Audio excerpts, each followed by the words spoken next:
Кост.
All right, I'll be taking a break now, and then I'll take a 1 minute break.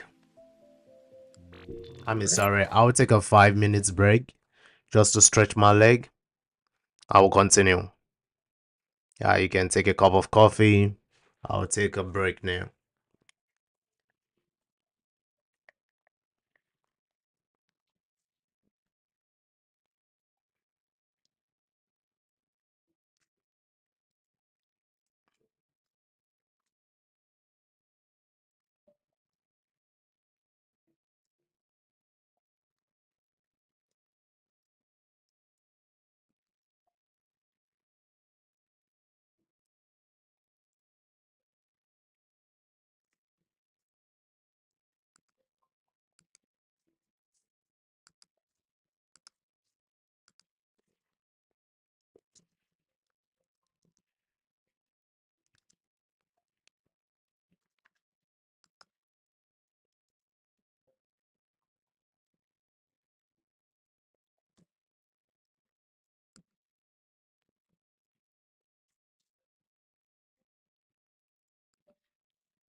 Yes, I'll be back continuing the session in 3 minutes.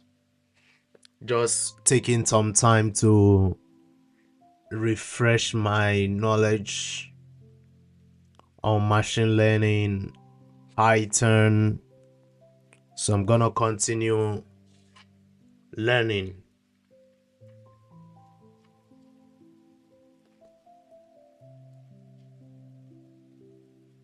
Alrighty.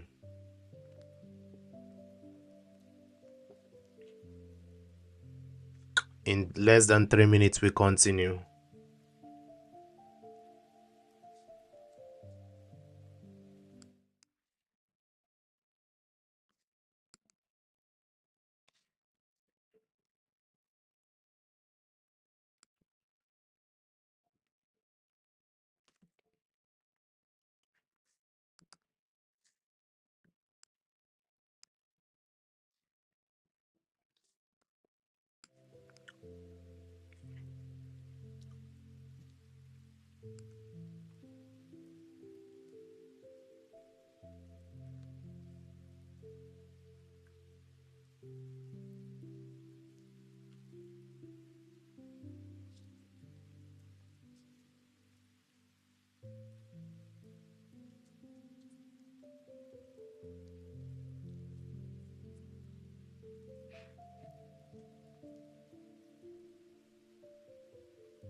Alright, we get started in 3, 2, 1.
That is why it is true negative, right? So a case where the model correctly predicts the negative class.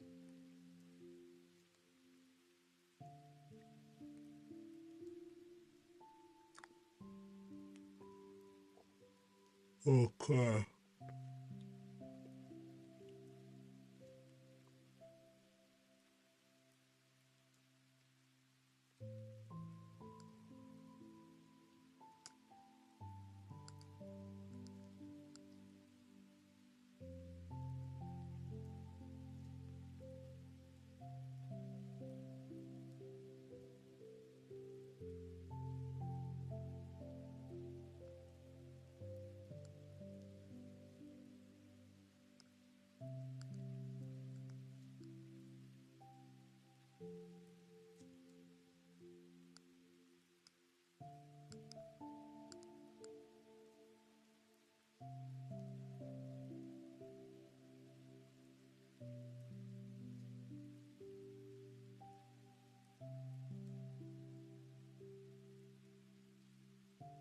Hmm.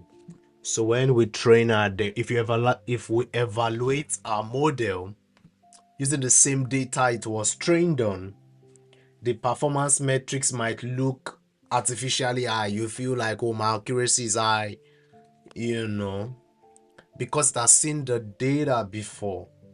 This is known as overfitting.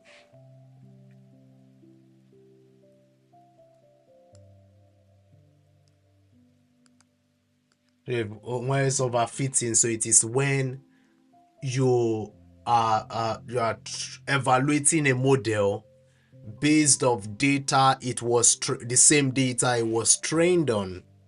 Okay, so it shows the noise, the outliers, but fails to generalize to new data. So in the case where we bring a test data, it's going to probably fail.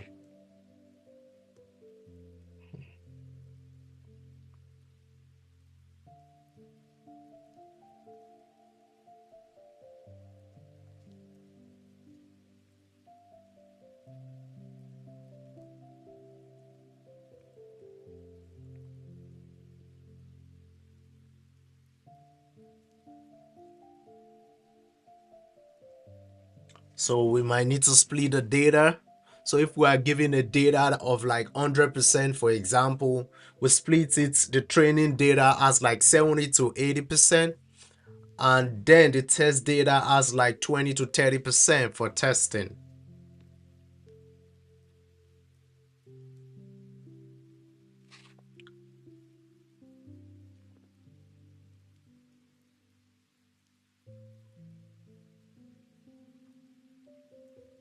Oh boy.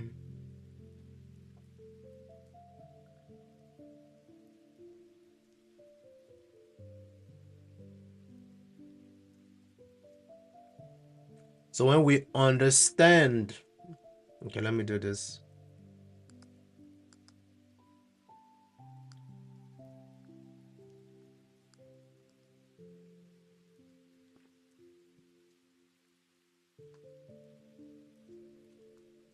Training data is used to build a model, and the test data is used to evaluate it. Okay.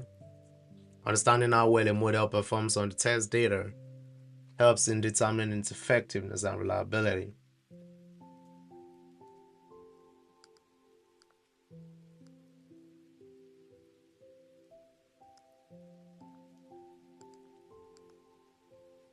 Alrighty. So we'll continue where we stopped. I move from here. Performance metrics.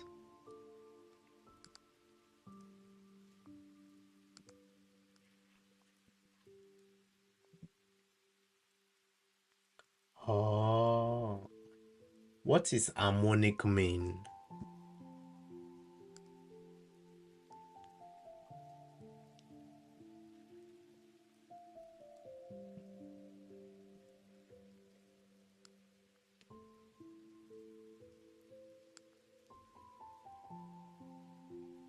The harmonic mean is a numerical average multiples.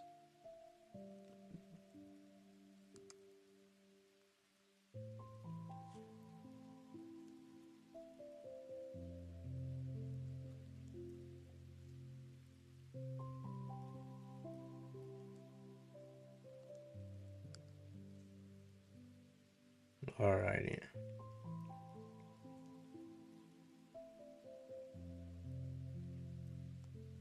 So it's going to be like F1 score.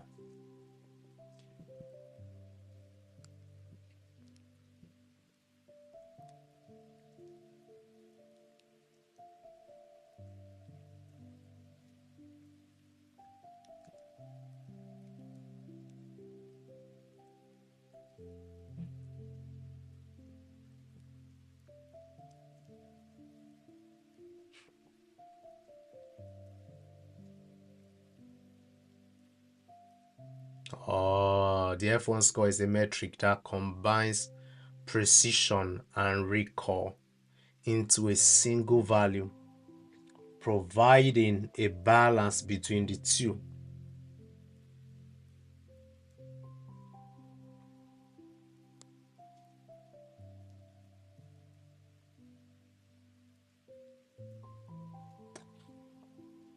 Okay. Precision tells you, okay, yeah, I know the precision is the positive aspect. So it tells you the true positive. You're dividing it by the true positive plus the false positive, right? So it tells you how many of the positive predictions made by a model were actually correct, okay?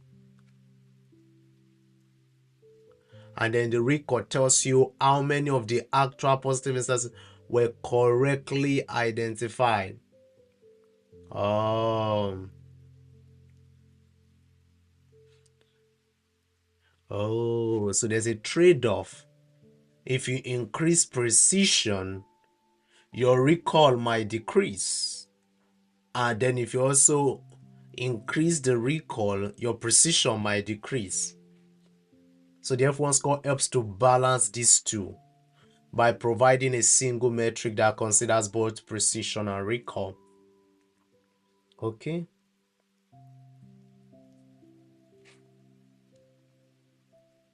So the F1 score is defined as the harmonic mean of precision and recall. So it says 2 multiplied by precision times recall over precision plus recall.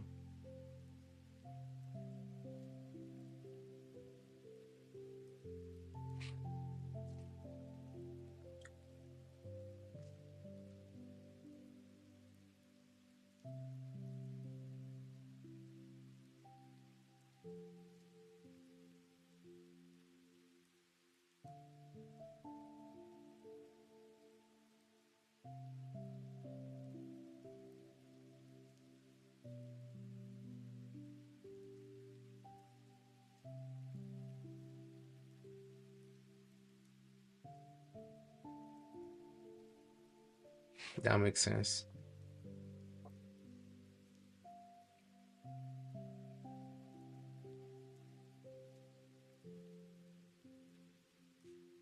Hmm.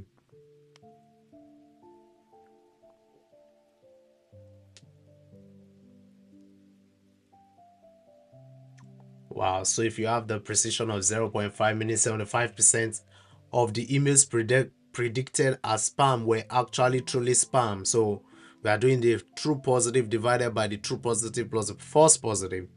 And the recall are 60%, meaning that 60% of all actual emails were correctly identified as spam. Okay.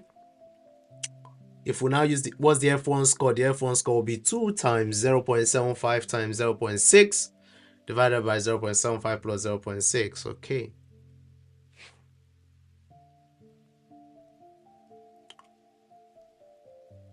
Wow.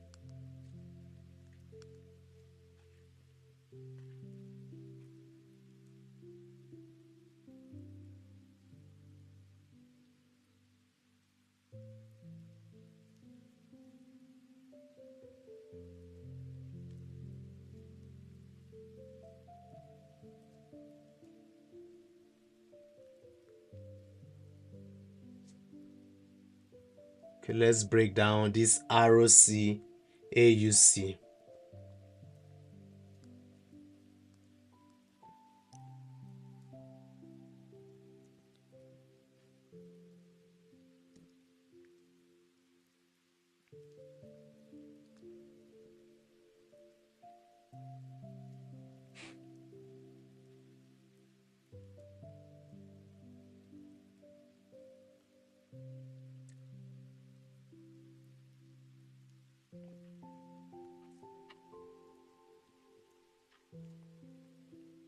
Alright, so ROC AUC is a powerful and widely used metric for evaluating The performance of a classification model, especially in binary classification problems. Okay, let's take it step by step.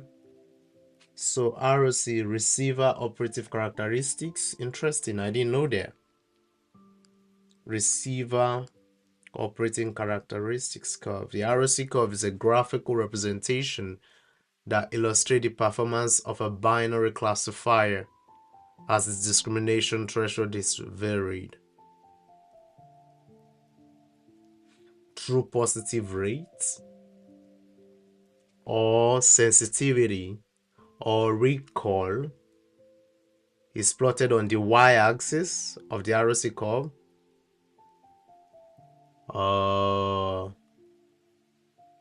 And the false positive rate is going to be the actual negative that are incorrectly identified.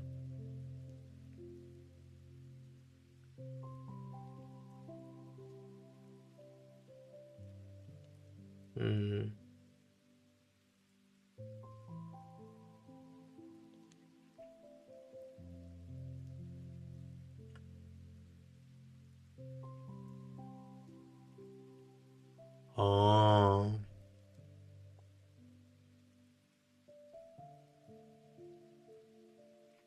no discrimination ability.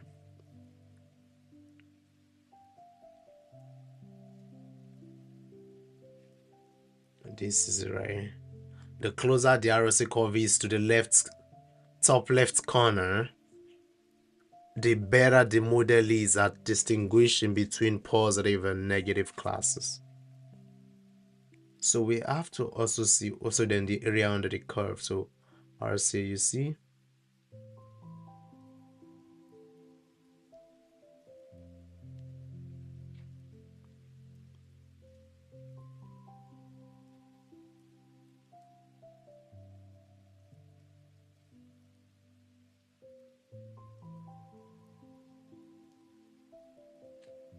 all right.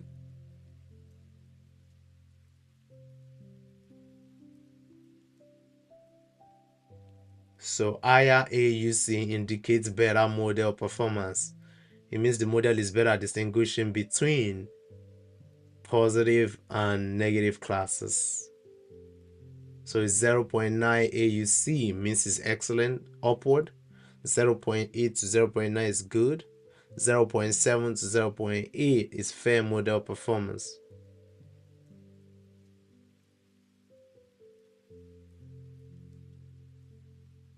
I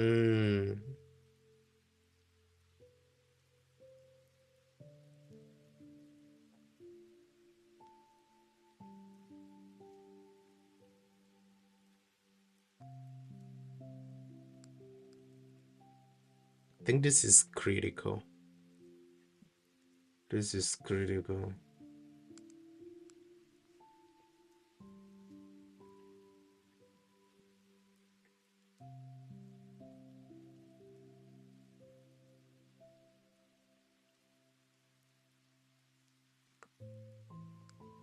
All right.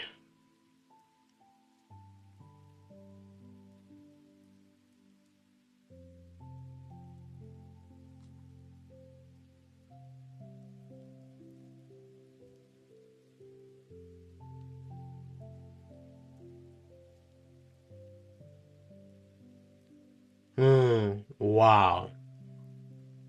Look at this example. So if we are plotting the true positive rate against the false positive rate, right?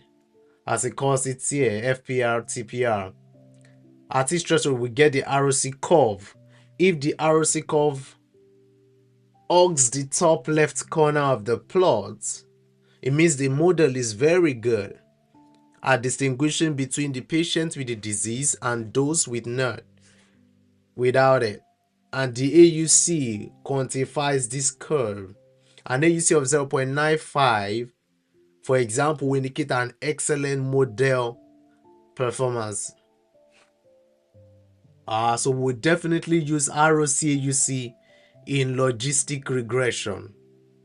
It has a very strong use case in logistic regression. Let me copy this because this is good. Good stuff. Thank you, ChatGPT.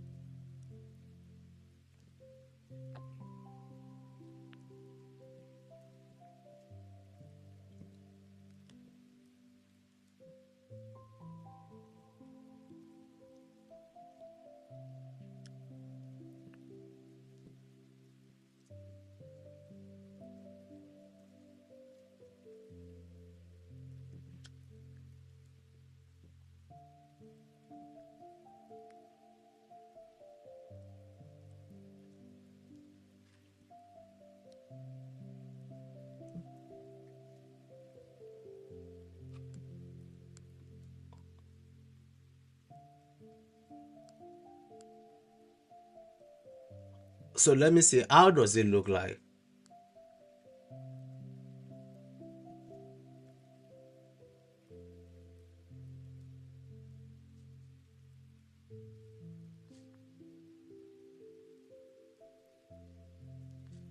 Oh,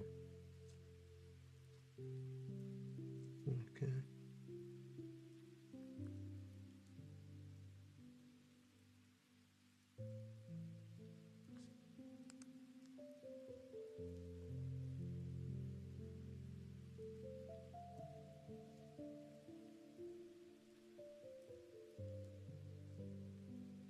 True positive rate. False positive rate is synonymous to the recall.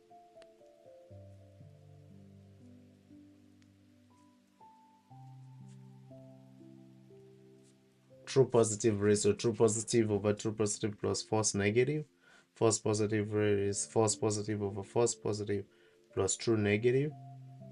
And then they are gonna make that, so true positive rate is on the y-axis, false positive rate is on the x-axis.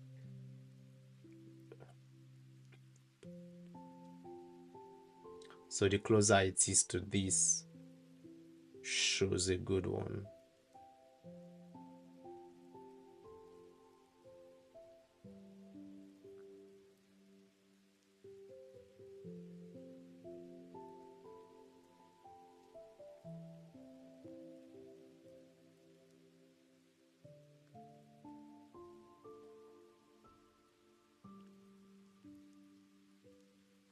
There's a classification threshold invariant. All right. So let's go back to our review. So for the different test cases, we've seen that to do the model performance or performance metrics, we have the accuracy, which helps us to be able to know the proportion of correct predictions, the precision, which is to check the true positive over the true positive plus false positive, to just check the quantity of positive. So that's very good for like spam detection. And then the recall is the true positive rate, where we have in true positive over true positive plus false negative. All right, those are important. Then the F1 score is the harmonic mean that tries to like balance the precision and the recall. And the ROCUC helps to distinguish, the measure of the ability of the model to distinguish between classes. So when the ROC is towards one, if it's skewed towards one, it shows that it's actually a very strong prediction. So why do we use it? Unlike accuracy, which is sensitive to the choice of threshold, ROCUC evaluates the model across all possible thresholds. And this makes it very more robust measure of the model's ability to discriminate between classes. Okay. Alrighty. Let's move on. Before we go to model variance, oh my goodness, there's a lot. There's a lot to study. Alright, root squared mean error and mean absolute error.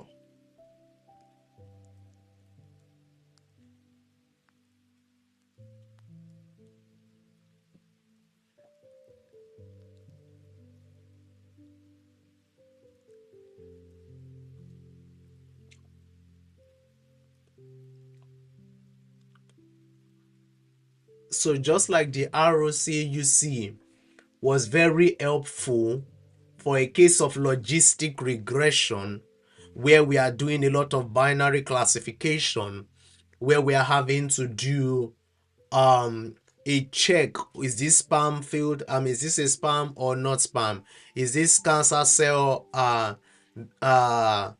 mal benign or malignant? All of those are very good for you to use the ROCUC, but the mean square error and the mean absolute error, they have two fundamental metrics that will be used to evaluate the performance of regression models.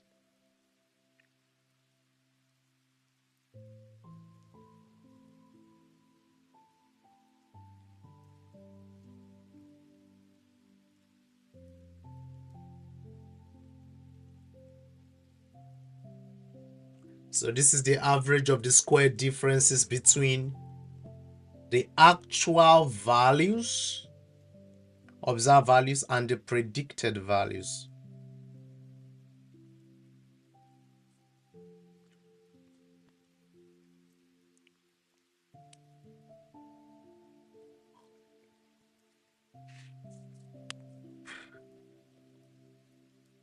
We'll be taking a break soon.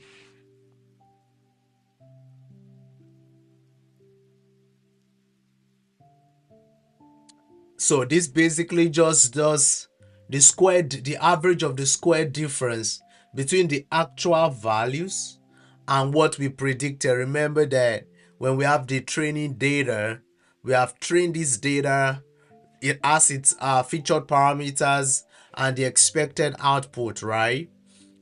So all the different features, once they go through that regression model, say for example we want to predict housing prices, right? As we want to predict this housing price, we have different features that will be our model we have, such as the location, such as the year the house was built. Let's just quickly check that to just review, right?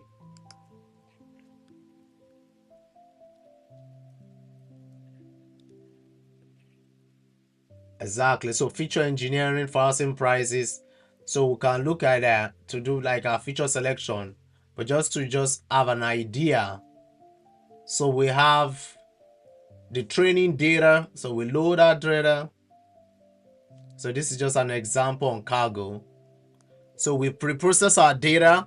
So data pre-processing is where we do all of the loading of the data in the CSV format or packet data.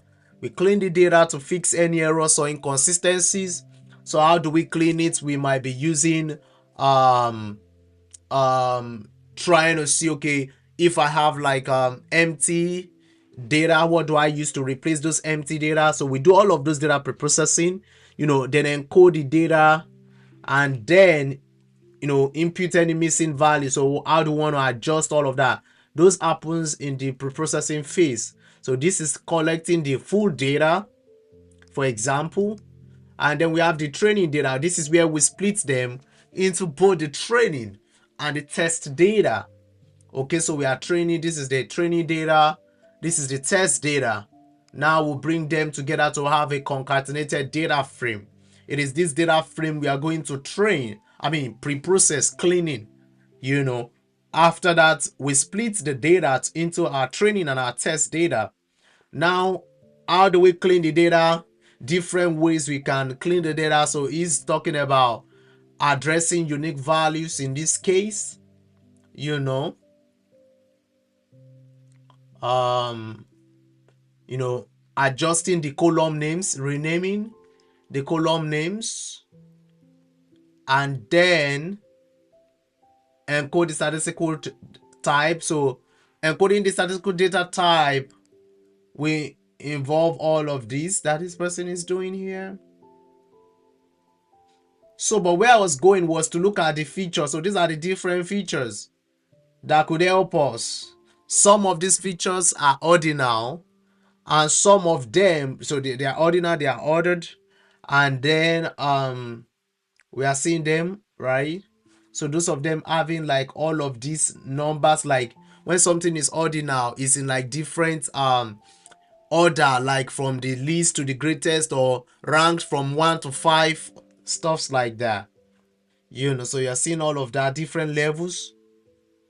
And then, so these are what we call features, all of these things, and they influence the price of the house. So this is handling missing data. Either you are filling with any, you are filling all the NaN, the non numbers, not a number. You are filling them whatever way you want to fill them. Then we load the data, and then so we load the data, and basically after we train the data, we are using them to actually get what is going to be the y-axis, what is going to be the sale price. Okay, and we get, based off of all of these things, after the data is trained on those features, we are able to actually get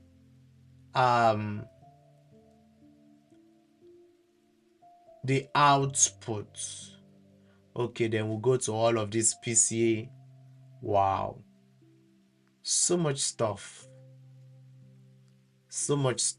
but it's interesting, right? All right, I'm gonna take a break, another 5 minutes break, and be back.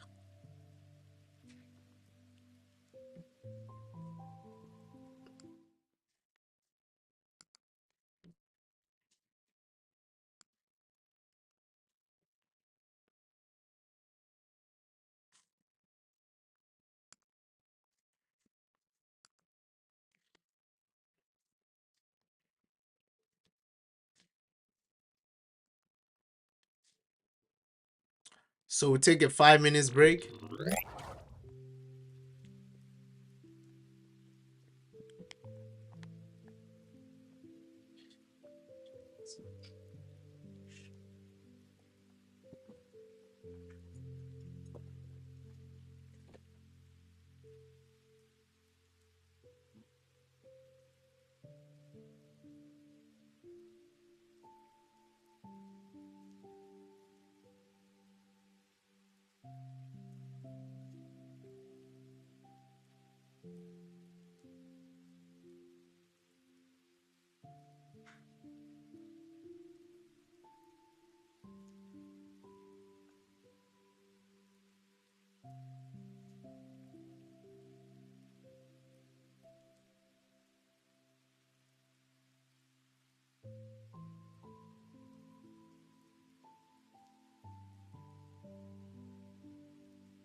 Alrighty.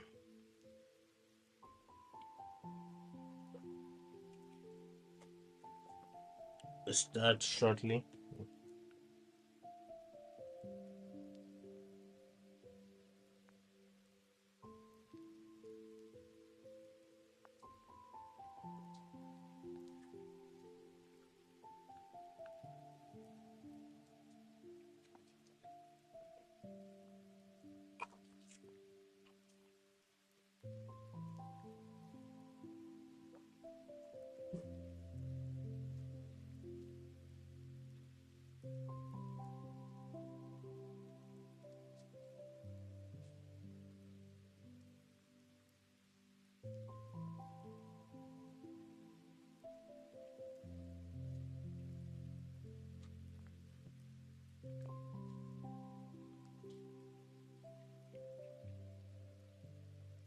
Okay.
So the key characteristics of the mean square error is sensitive to outliers because the error are squared. Larger errors, outliers have a disproportionately large impact on the MSE. It penalizes large errors. The squaring effect means that the larger errors are penalized more than smaller ones.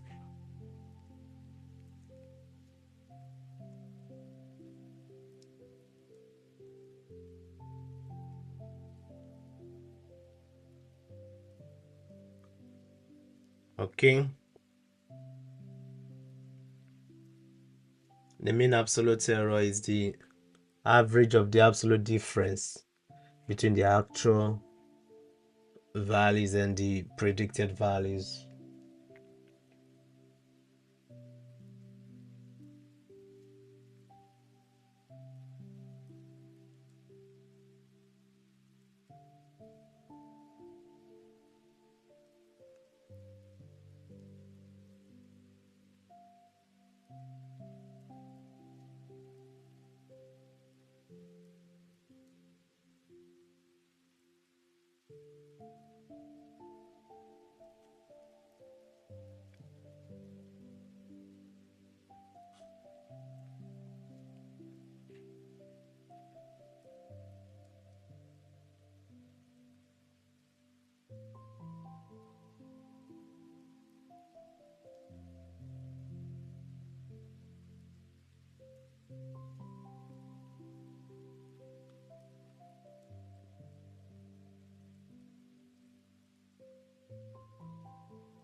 So the mean square average is more sensitive to outliers because the errors are squared, while the mean absolute average is less sensitive to outliers because it uses absolute value.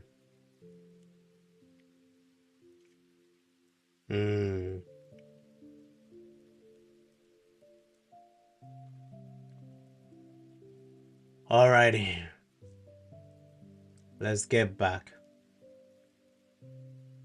So we have spoken about that. The next thing is cross validation.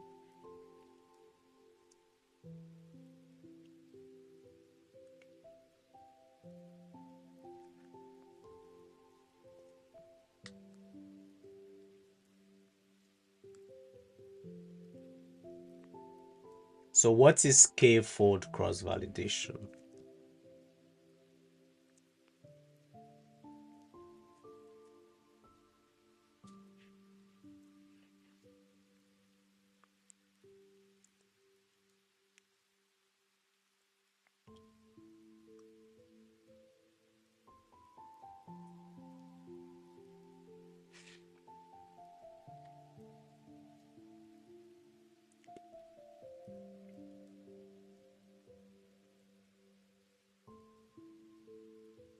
So it is a robust technique used in machine learning to assess the performance of a model by testing it on multiple subset of data.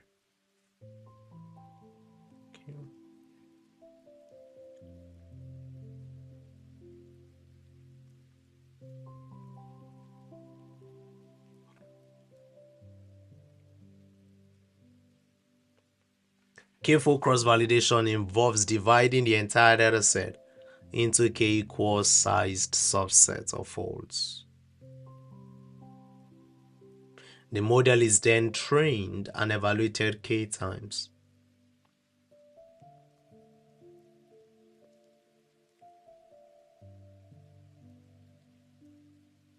The model is then trained and evaluated k times.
How does k-fold cross-validation work? We split the data, randomly dividing it into k equal size subset. Then for each of the k iteration, which we call fold, use k minus 1 of the fold as the training data, use the remaining 1 as the test data. Train the model on the training data and evaluate it on the test data.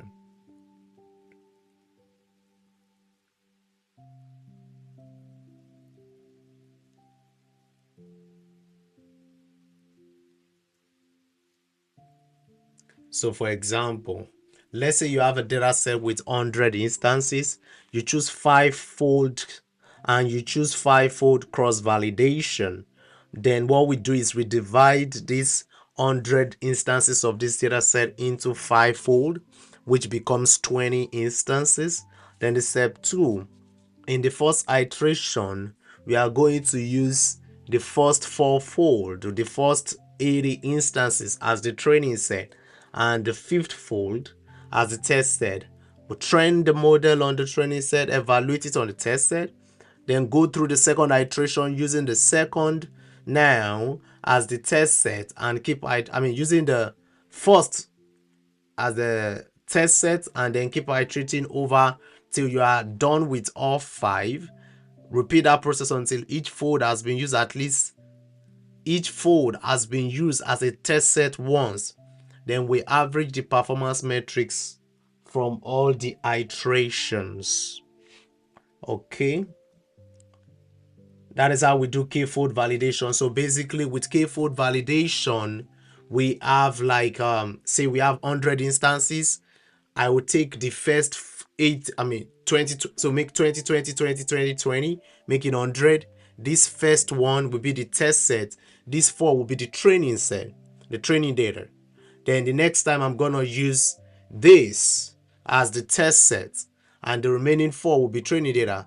Then this will be the test set, and the remaining 4 will be the training data. And this will be the test set, and the remaining 4 will be the training data. And this will be the test set, and the remaining 4 will be the training data. I've done all the 5 iteration in that case. Then I aggregate all my results. Okay. Why do we use k-fold cross-validation? Since we get more reliable evaluation. So we get more reliable evaluation by averaging the performance across different test set. K-fold cross-validation provides a more robust estimate of model performance. Okay, it reduces the variance associated with a random selection of the training test split. Efficient use of data. Okay, this will also really correct overfitting. Exactly, correct any form of bias, because we are having to go through all of the different instances as the test set.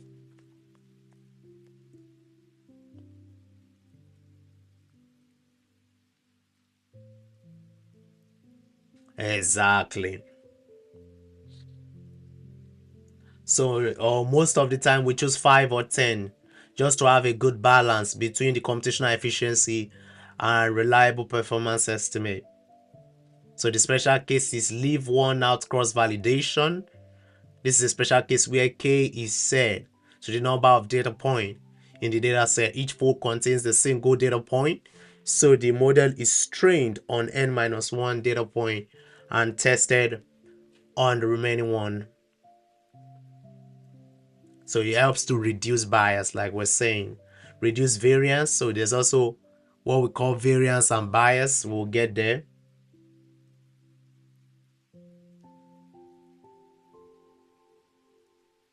Wow, it is computationally costly. It is computationally costly. So the training and evaluating the model k times can be computationally expensive, especially for large data sets or complex models.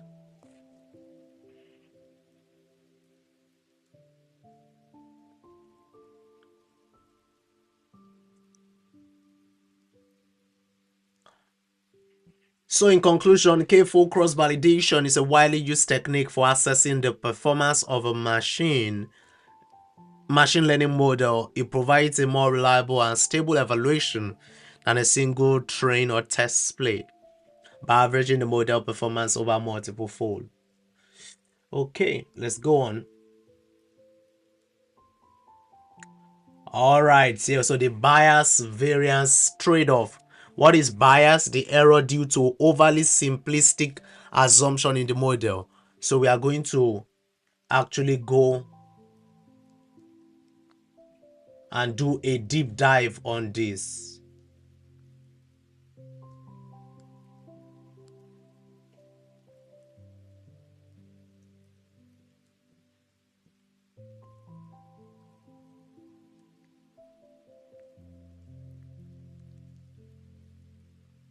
So we're going to do this now. The bias variance trade-off is a fundamental concept in machine learning that deals with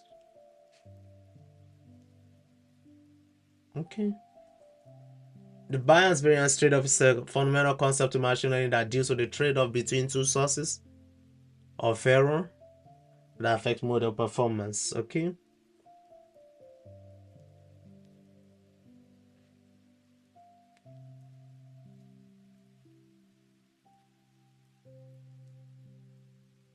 This is understanding this trade-off is crucial for building models that generalize well to nuancing data. We've also discussed that whenever we have the training data, we also have a test data that want to test our machine learning model on to see how well it does. So what is bias?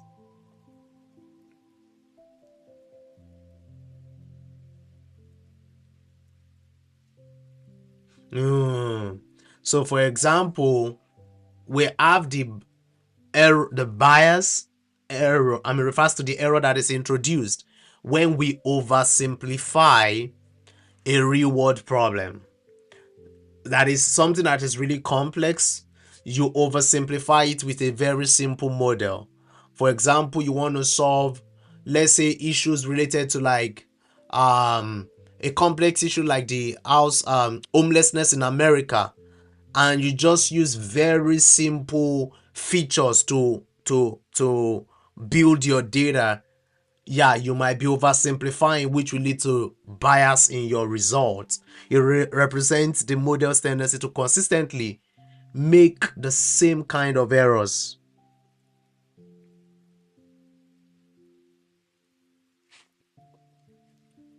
leading to a model that is too simple to capture the underlying patterns.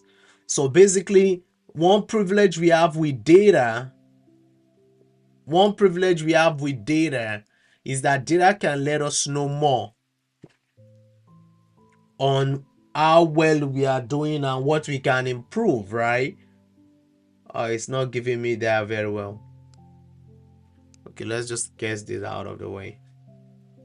All right, let's go.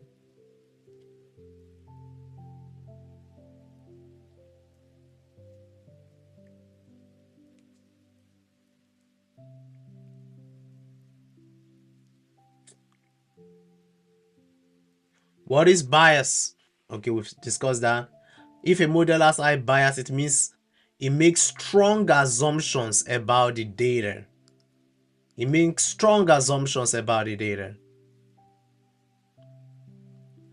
to a model that is too simple to capture the underlying patterns. This often causes underfitting.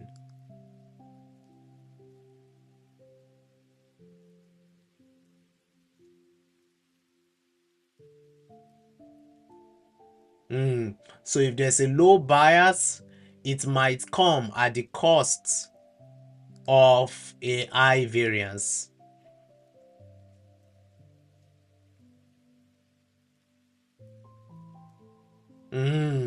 So when we are talking about variance, we are talking of the error we introduce by the model sensitivity to the specific training data I was trained on. So in machine learning, when you're training your data, what you train your data on, like this ChatGPT, is part of generative AI, but what it was trained on depends on the kind of output I'm getting. If it was trained on faulty data, I'm going to be getting wrong answers to to the problems I'm asking it to solve.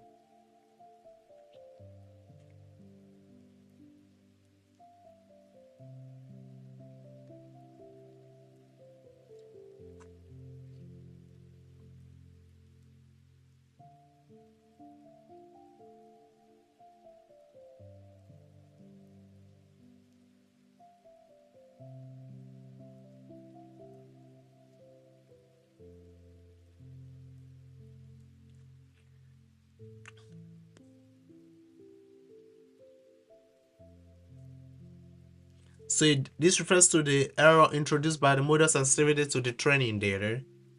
It was captured on a model with high variance, pays too much attention to the training data, capturing noise and fluctuations that do not generalize well to new data.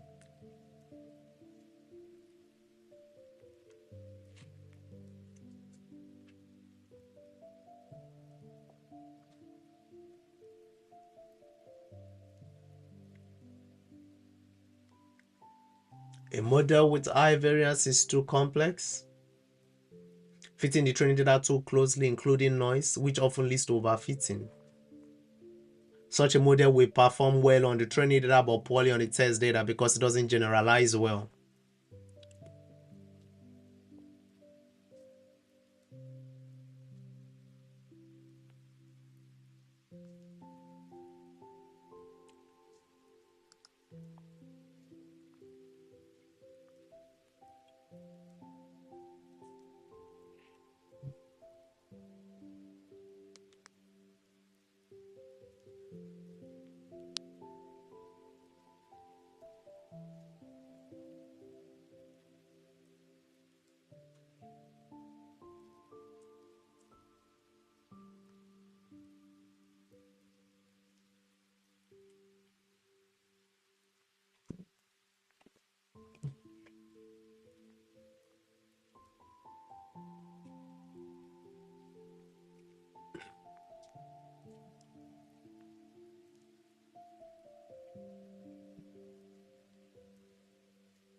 A linear regression model or a straight line might have high bias because it's too simple to capture the non-linear relationship between x and y.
To consider a decision tree model, consider a decision tree model a shallow decision tree with few levels will have high bias because it's too simple to capture the patterns in the data. It may underfit the data. High variance, a very deep decision tree, we have high variance because it will capture even the smallest detail in the training data, including noise leading to overfitting. Whereas a random forest will help mitigate this by averaging multiple decision trees. Can you see why now we are using random forest? Each trained on different subset of the data. This reduces variance while keeping bias low, resulting in a more balanced model.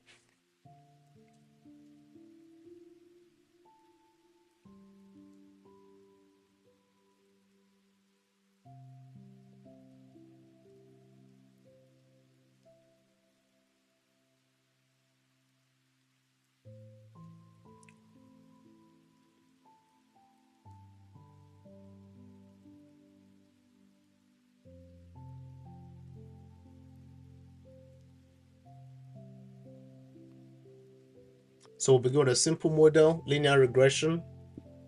Evaluate its performance. If it underfits, gradually increase complexity.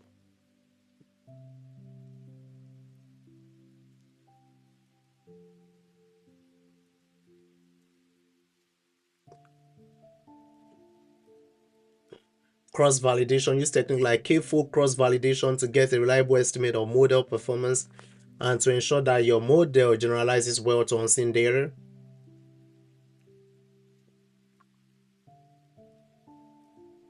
Techniques like lasso L1 and regel to regression add penalties for model complexity, helping to reduce variance without increasing bias too much.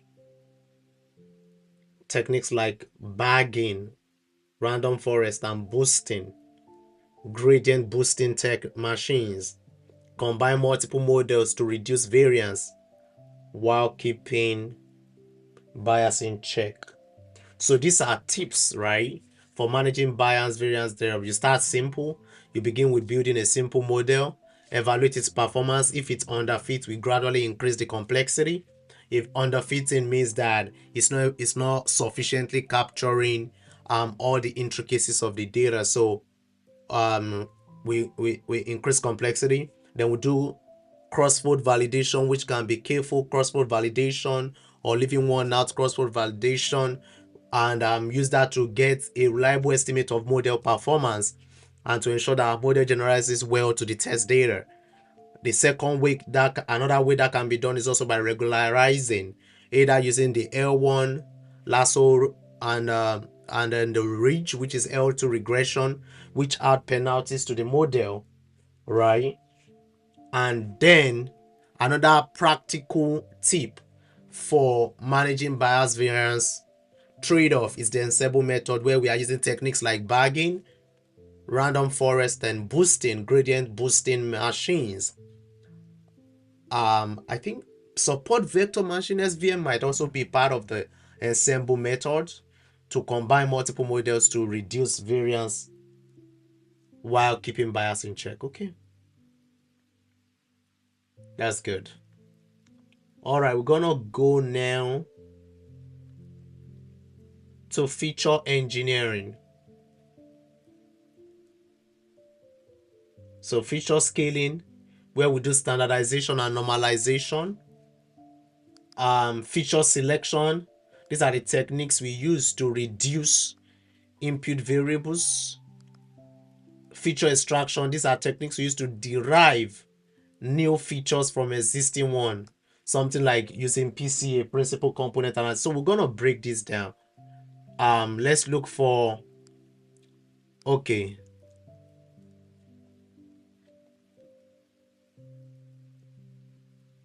let's do a deep dive on feature scaling, which is the technique. Want to do a deep dive on that to see what ChatGPT will tell us. So this feature scaling is a crucial step in the preprocessing pipeline for many machine learning algorithms. It involves adjusting the range of feature values so that they can equally contribute to the model. So two major techniques we use is normalization and standardization. Yeah, feature scaling is particularly important for machine learning algorithms that calculate distance between data points. So I know we use k-nearest neighbors for like clustering algorithm. So we use it when we want to have like cluster point. K means clustering, support vector machines, and principal component analysis. I'm gonna break each of these down.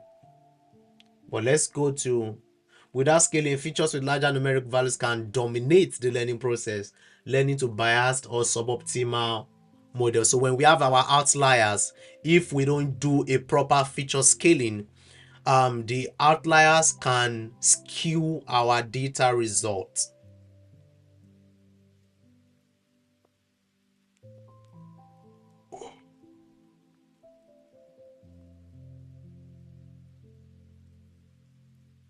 So normalization, mean max scaling, transforms the data to fit within a specific range, typically 0, 1, negative 1, 1.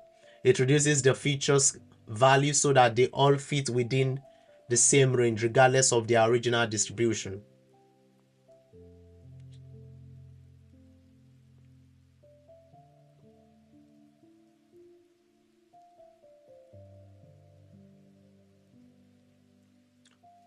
So the normalized value x, the normalized feature value is the x, which is the original feature value, minus the minimum value of the feature, divided by the maximum value of the feature minus the minimum value of the feature.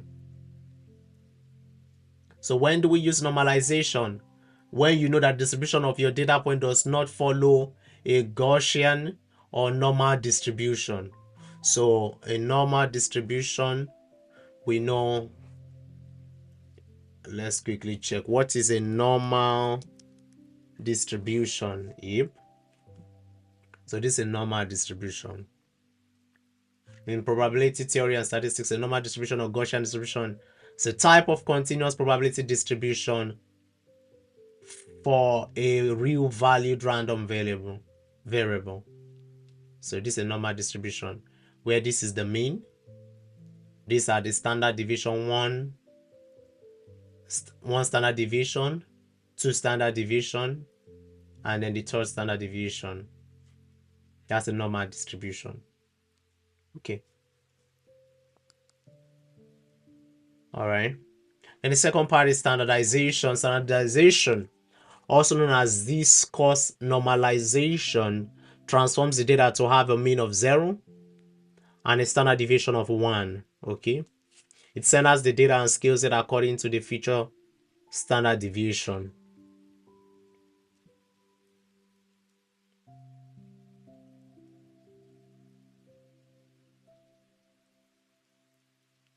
So this is x, the data. The mean is represented with mu sigma. And the sigma is the standard deviation. Sorry. So mu is the mean. Mu is a Greek word for m, and sigma is a Greek word for s, standard deviation. So mu is representing mean. Sigma is representing standard deviation. So the original feature minus the mean divided by the standard deviation. That's how you can standardize. When your data follows a Gaussian normal distribution, you can use standardization. When the algorithm assumes that the data is centered around 0, when you talk of the centered around 0, you can use standard deviation. You can use standardization, such as in linear regression, logistic regression, or support vector machines.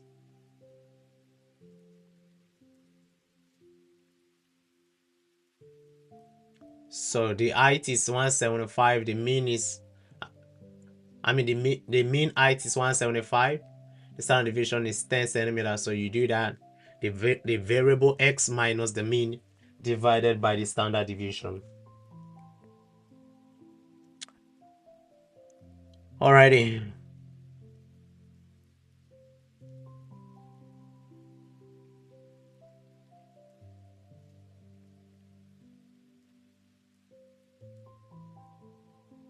So this is how we'll use Python. Min max scalar is min max scalar. Normalized data, min max scalar dot fit transform data.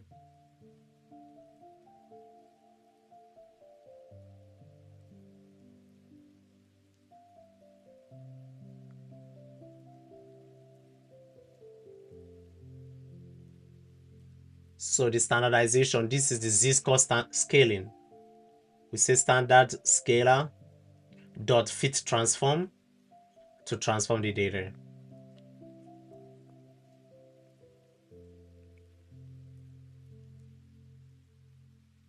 So how do we choose if we are to use normalization or to use standardization?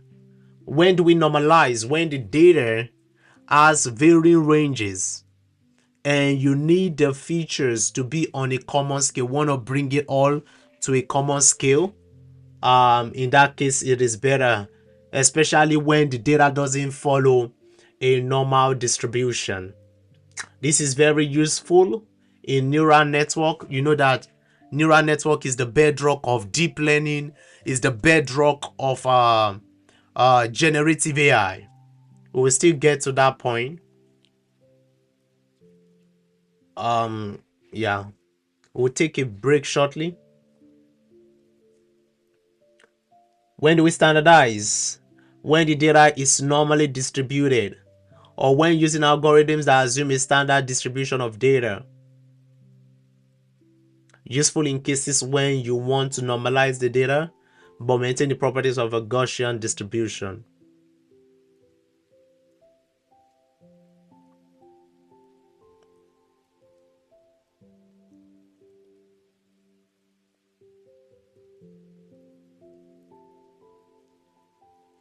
So without scaling, models that rely on distance metrics, KNN, SVM might be biased towards features with larger scale. And gradient-based algorithm, gradient descent in linear regression, might converge slowly if features are not scaled.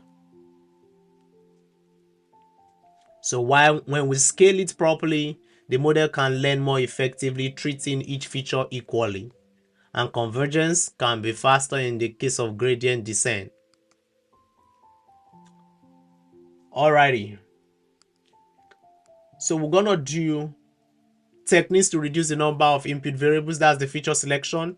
It's very important, especially in a case where you have so many features, you're having to have competing priorities. This is very important. So let's quickly do a deep dive on that.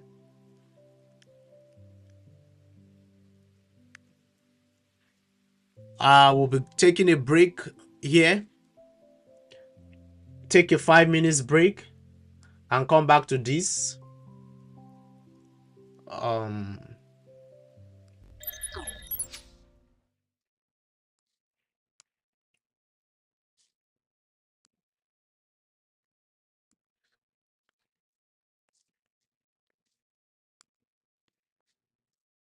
all right, we'll take a 5 minutes break.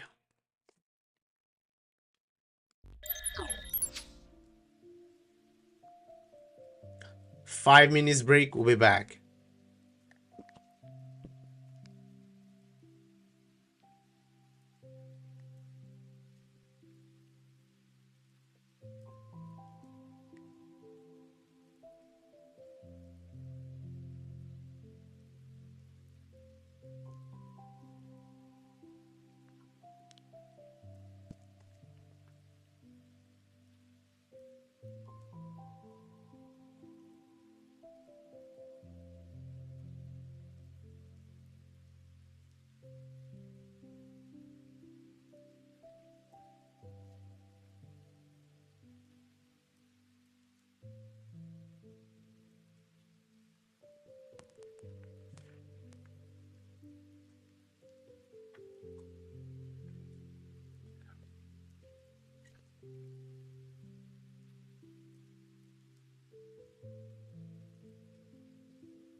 Alrighty, we're back.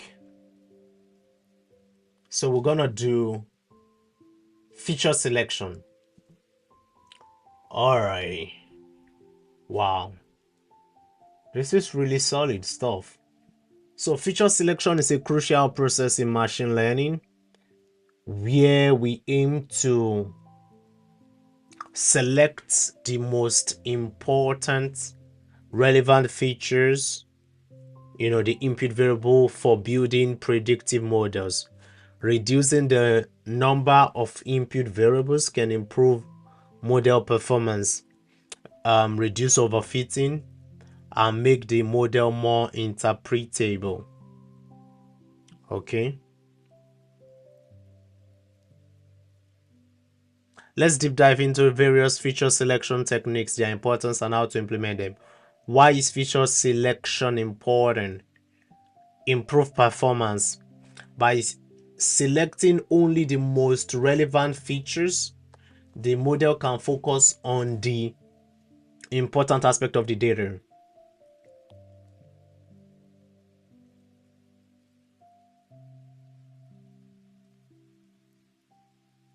Okay. It helps to reduce overfitting. Fewer features mean less chance of the model overfitting. You understand? Alright, faster computation.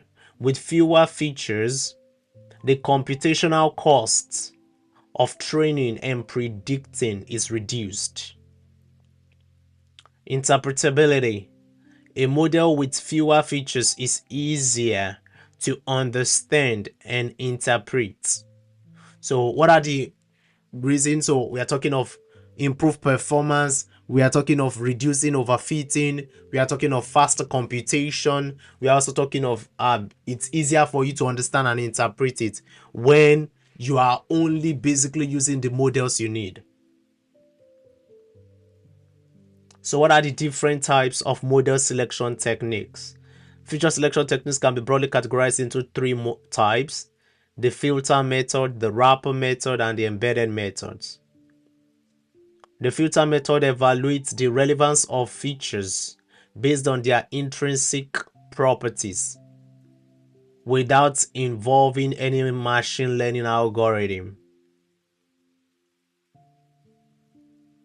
So it just filters it. The filter method evaluates the relevance of features based on their intrinsic properties, okay, not involving any algorithm, right? So what are the common filter methods? So we have the univariate statistical test, which include chi-square test. Come on, wow, it's like I did this 4 years ago. Wow, this is chi-square test. I remember having the statistical book on chi-square test. Wow. Measures the association between categorical features and the target variable. ANOVA, analysis of variance, which measures the difference between the means of different groups. So we have the different means of different groups. Then the correlation coefficients. These are the univariate statistical tests. Come on, we have to review all this. I've become really rusty at them. Measures the linear relationship between the continuous variable and the target variable. So let me quickly remember, how do we do chi-square tests? It's a lot.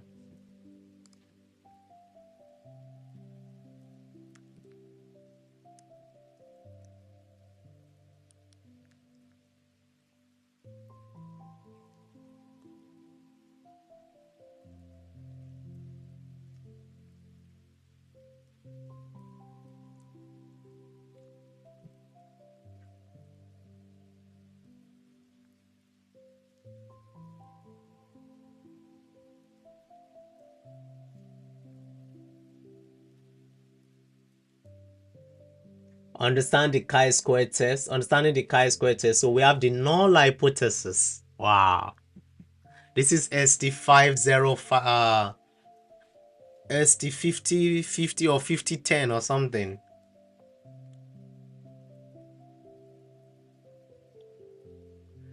It assumes there's no association between the two categorical variables that are independent, and the alternative hypothesis assumes that there is an association between the categorical variables. Wow. Calculating the chi-square statistics. The chi-square statistic is calculated by comparing the observed frequency, the actual counts in each category, with the expected frequencies. I remember using R to do all of this. So the chi-square is the summation of the observed frequency minus the expected frequency squared over the expected frequency in each category. Wow, so this is how we do it in Python. Import numpy as np, import pandas as pd. From scikit-learn.datasets, import load iris. Wow. From scikit-learn.feature selection, import chi2. Then from scipy.stat import chi2 contingency. Then we load the data. So we are loading data iris, which is like a data I remember of the features of an iris flower.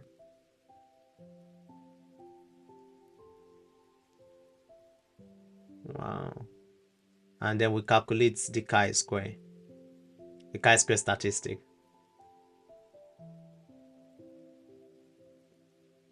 Degrees of freedom. Wow. So the p-value, the probability of observing a chi-square statistic as a stream as one calculated assuming the null hypothesis is true. If the p-value is lower than a significant level, we reject the null hypothesis and conclude that there is a significant association between the variables.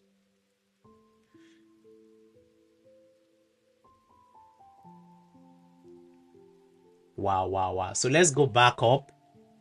Yeah, this is cool. So that's chi-square analysis of variance ANOVA measures the difference between the means of different groups, and correlation coefficient measures the linear relationship between continuous features and the target variable. Then information gain, which is mutual information, measures how much information a feature gives about the target variable. Higher information gain means the feature is more relevant.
Embedded methods.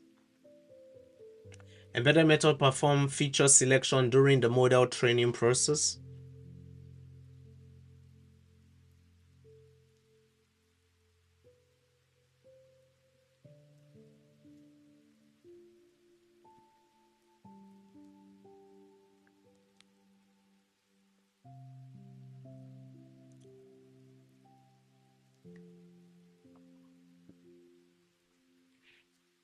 Whoa.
So lasso regression is a common, this is embedded method perform feature selection during the model training process. These methods are integrated into specific algorithms. So we have a couple embedded method like lasso regression, ridge regression, and tree-based methods. Ooh.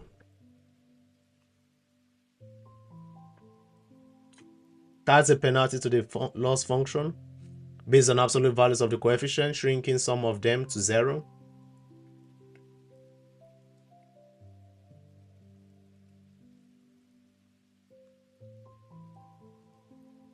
Adds a penalty to the loss function based on the square value of the coefficient, but it does not shrink them to 0, making it less aggressive than lasso.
So the dimensionality reduction helps, like PCA, principal component analysis, reduce the number of features by creating new composite features.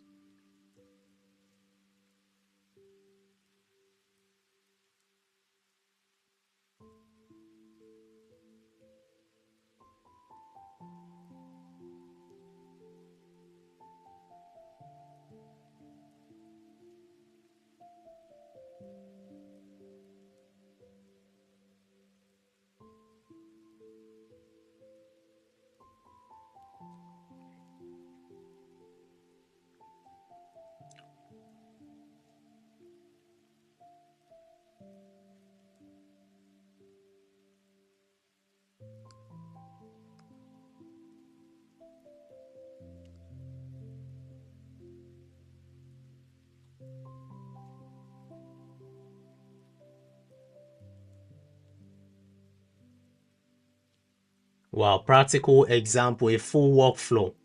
So suppose we have a data set on house prices.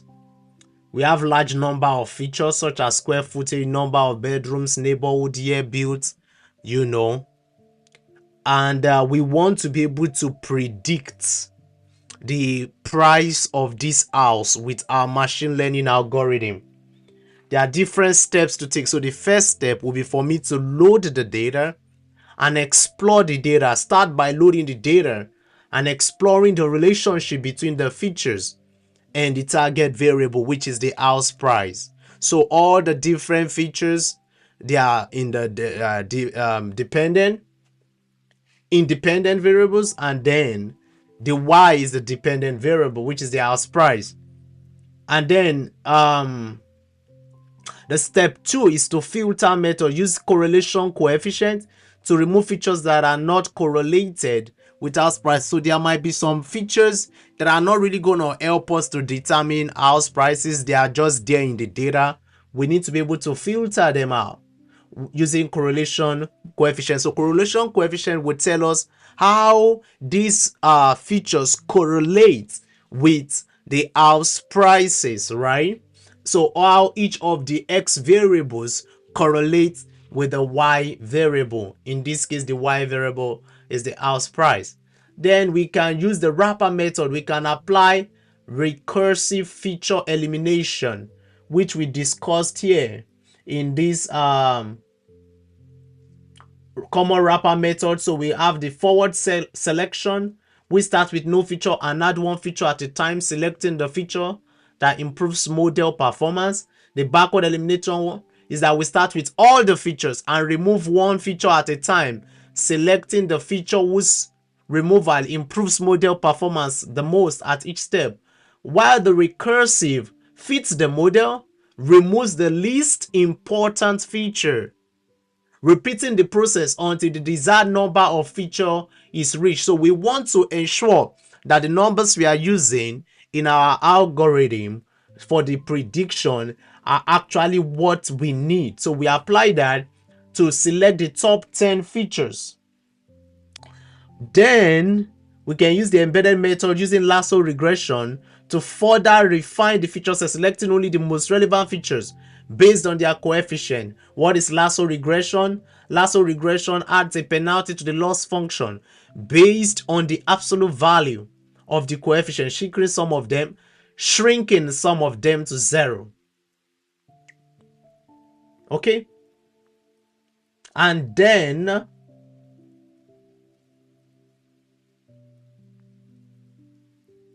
oh, did I miss something? All right. So then we have the model training, where we train our data. Train your final data using the selected features and evaluate its performance using cross-validation. Cross-validation, we can use careful cross-validation or the leave one out cross-validation. All those helps us. And let's go back to the review on there to see how that works, right?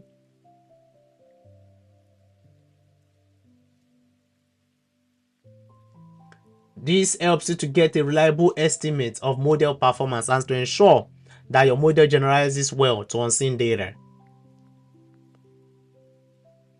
Alrighty, after model training, we then do the interpretation and then use all those different methodologies we've discussed about checking the model performance. We can use the confusion matrix, which tells us the false positive, the true positive, the false negative, and the true negative, and use all of those metrics. For example, in this case, we can use the root mean square average and root absolute average, root absolute value as all those to also check that before we go on. Okay, that's good review. So this is just a quick review of all the different steps of machine learning to be able to build some cool stuff.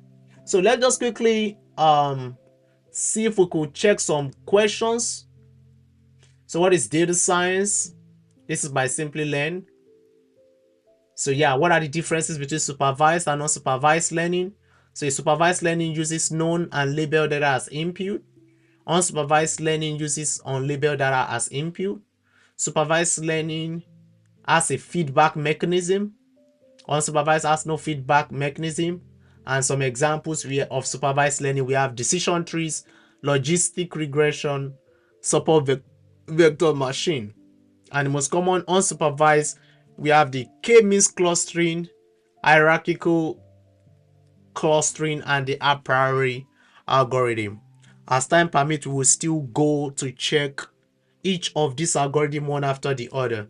How is logistic regression done? Logistic regression measures the relationship between the dependent variable, our label, what we want to predict, and one or more independent variables, our features, by estimating probability using its underlying logistic sigmoid function. So we have this sigmoid function, this sigmoid curve, which has the 0 and 1. And as we put in this logarithm function log p over 1 over p, we are able to actually get the value of the logistic regression, right? So it has these variables as the inputs. These are the probabilities, which when they go through the sigmoid function will give us a likelihood. So the closer it is to 1, it shows, yeah, and then the closer it is to 0, it shows probably false. When it is closer to 1, it's showing true. When it's closer to 0, it's showing closer to 0 is false. So what are the steps in making a decision tree? We take the entire data as input. We calculate what we call entropy of the target variable, as well as the predictor attributes, and then calculate your information gain of all the attributes. We gain information on certain different objects from each other, and then choose the attribute with the highest information gain as the root node. So for example, this is the root node, the starting point. If the salary greater than 50,000, yes or no? If it is no, we are making a decision to decline the offer. If a job is saying that I'm giving you a salary that is less than 50,000, no. If the salary is greater than, I think that should have been less though. I think it should have been salary less than 50,000. Decline offer. So yeah. Okay, yeah. So salary greater than 50,000. If that is no, you decline offer. If it is greater than 50,000, yes. The next question the person cares about is the commute from my house to this office. Is it greater than 1 hour? If yes, decline offer. If no, continue. Do they offer other incentive like medical insurance, like a 401k and all those things? If no, decline offer. If yes, accept offer. So it's clear that this decision tree that an offer is accepted this is the root node. This is the most important first. If the salary is less than 50,000, the person is not even moving forward in the decision tree. So it says take the entire data, set as the input. You calculate the entropy of the target variable as well as the predictor attribute. Then you calculate your information gain of all the attributes. We gain information on different objects from each other, and then choose the attribute with the highest information gain as the root node. What this is talking about, the attribute with the highest information gain is what is the most significant attribute. This is the most significant. You cannot start with offer incentive, because if they offer incentive but they are paying you $20,000, it doesn't make sense. If you know that what is most important to you is the salary being greater than 50,000. How do you build a random forest? A random forest is built up of many decision trees. If you split the data into different packages and make a decision tree in each of the different groups of data derived, random forests bring them all together. Okay. How do we avoid overfitting? We've gone through that. You keep the model simple. You can use cross-validation techniques, and then you can use lasso, which gives penalty for overfitting.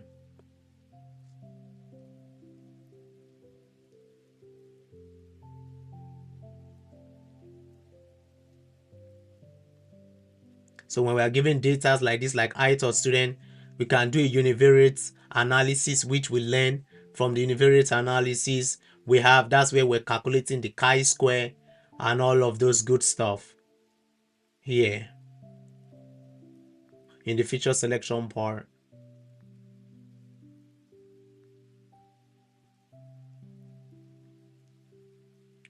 Yeah, where we have to calculate the chi-square, all of that, chi-square, the ANOVA analysis of variance and all. Okay.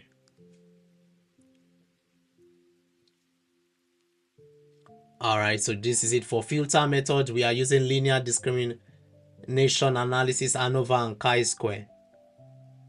The wrapper method, we are using either forward selection, backward selection, or the recursive feature elimination.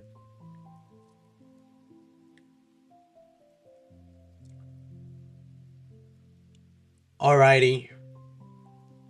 In your choice of language, write a program that prints the number ranging from 1 to 50, and then we are using Fizzbuzz. That's an interesting question. So basically, if you want to calculate, if you want to do our Fizzbuzz, we actually basically just do something in the format of so the way it works is that you want to start with a multiple of both 5 and 3 and 5 first, because if you don't start with that, it's not going to be correct. So if you want to do Fizzbuzz, we can quickly say, so let me copy the question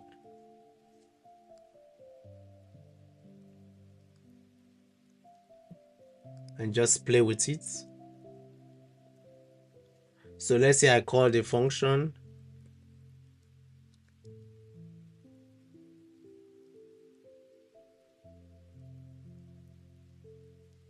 right. It says write a program that prints the number ranging from 1 to 10, from 1 to 50. All right.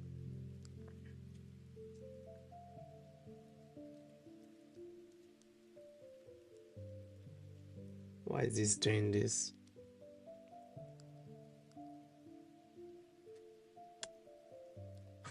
So I would have used this thing, but let me just use it notwithstanding. So I'm saying for nah.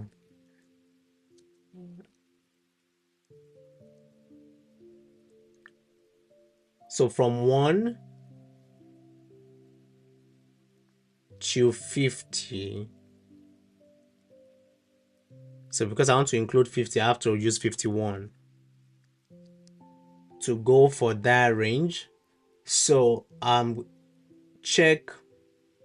Okay, so I have to check if I modulo 3 equals 0 and I modulo 5 equals 0, I want to print Fizzbuzz.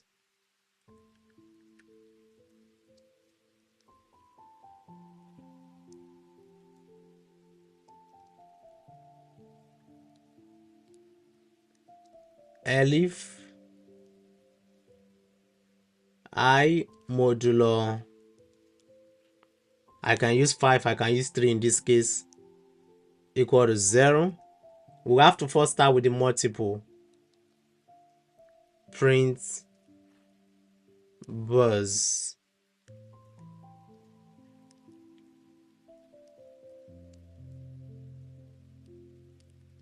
Elif I modulo 3 equals 0.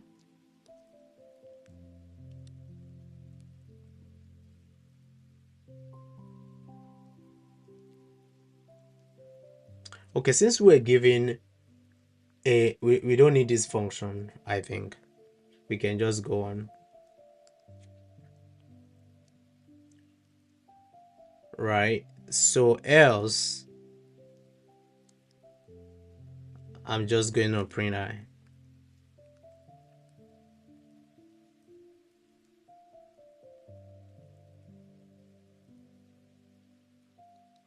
I'll just print I, the number. So let's check it. Yeah, for Fizzbuzz. Yeah. If it is this, print this, else print this. Okay, he's putting continue. Then we can see that. So I would have checked though.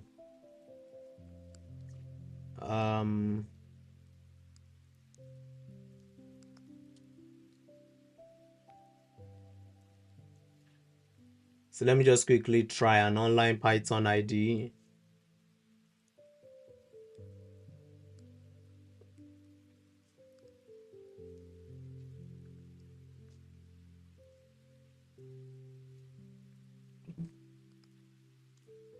Let me run it.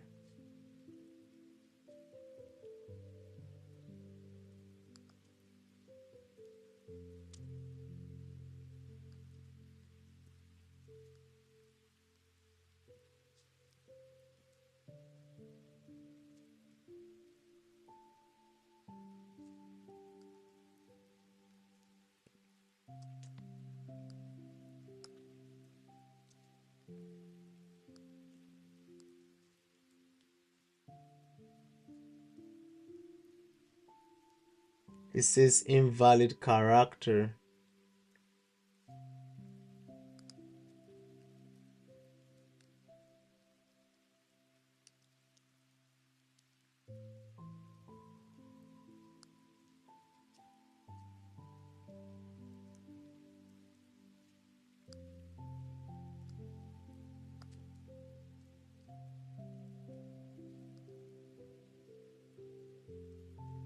Alright, so we see when we look at this, it goes from 1, stops at 50, checks each multiple. So 1, 2, 3 is a multiple, it counts fees, gets to 4, 4 is not a multiple, it goes to 5, 5 is a multiple, so buzz, right? 6 is a multiple of 3, fees. So let's check 15. 15 will be fees buzz, 30 should be fees buzz, 45 should be fees buzz. Yep, so it's correct.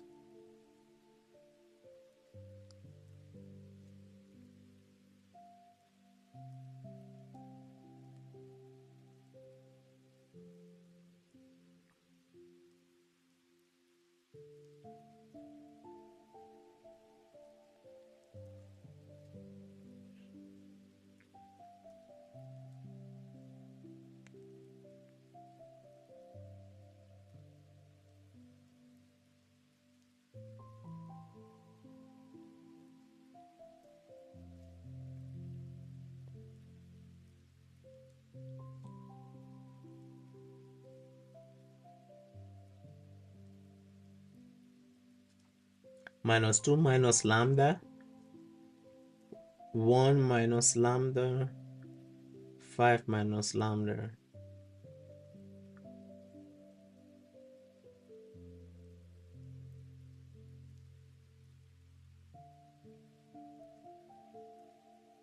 So okay, so it's minus 2 minus lambda, 1 minus lambda, 5 minus lambda,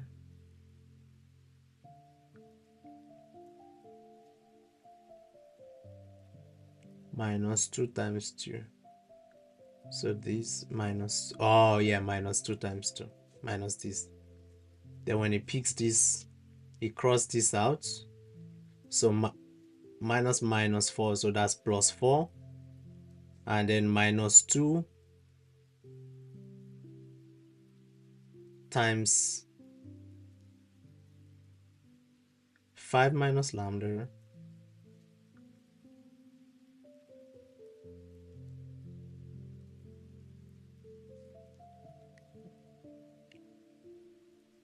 minus 4 times 2. So I think all of these has minus lambda. So minus lambda, minus lambda, minus lambda. And then 2 takes this out. So plus 2. Then in minus 2 times 2 minus 4 times 1 minus lambda.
So when the p-value is less than 0.05, it's a strong evidence for us to reject the null hypothesis.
So sensitivity is the true positive rate, and the specificity is the true negative rate.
All right, let's try to do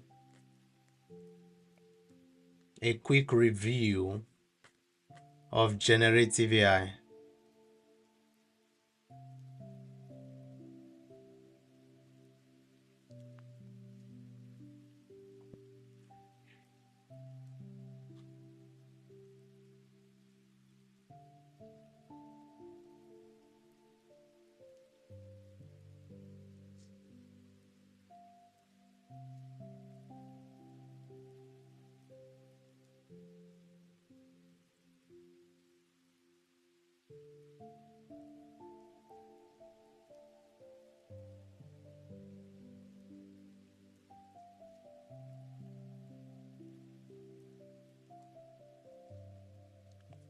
All right, we're gonna take a final break.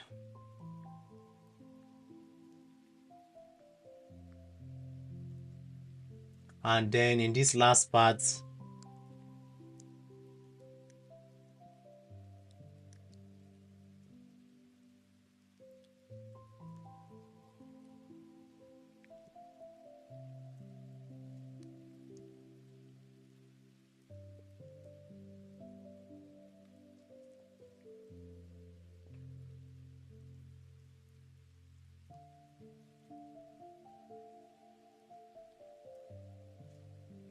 so as it's preparing that, we'll take another 5 minutes break, and then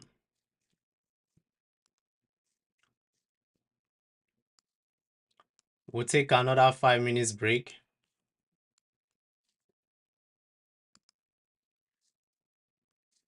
as it's generating there.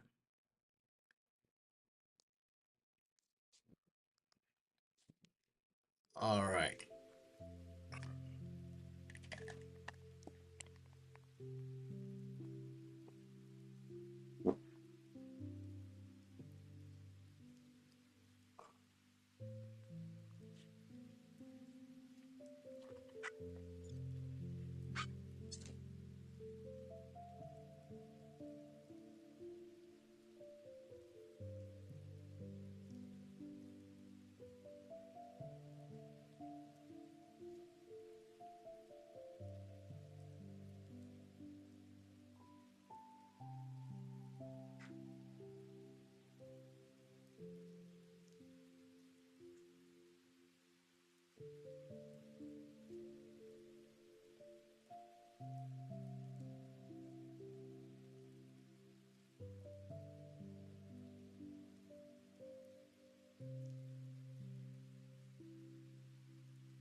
So we'll continue in 1 minute.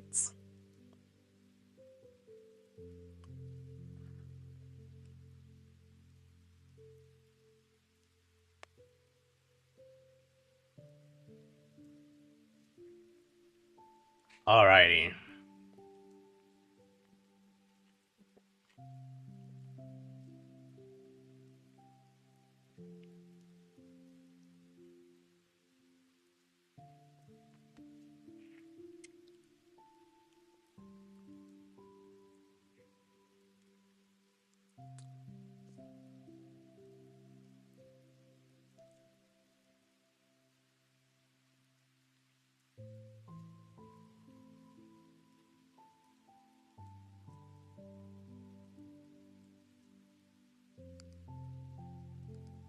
Alrighty.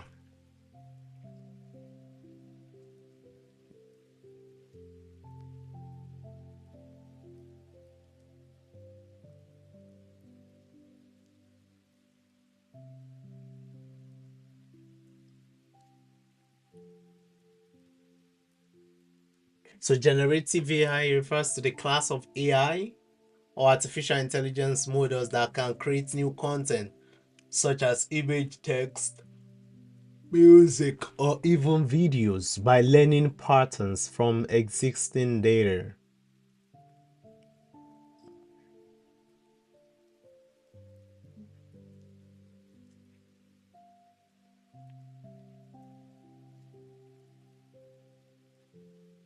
Discriminative versus generative models.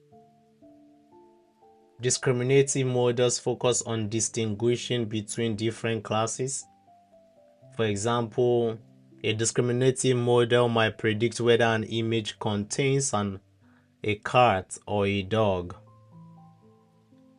Generative model focus on generating new data that could belong to a certain class. For example, a generative model might create a new image of a cat.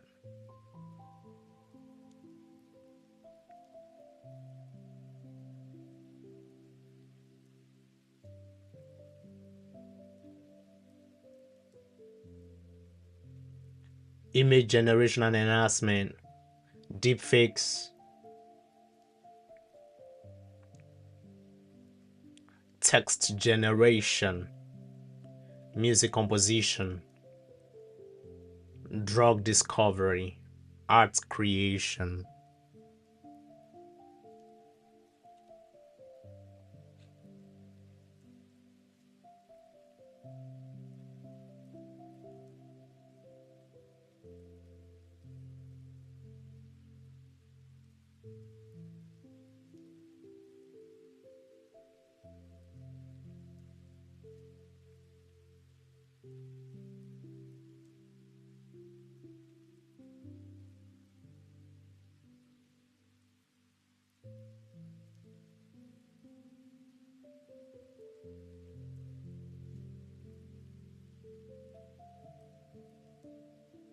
Loss functions, reconstruction loss measures how well the generated data matches the input data.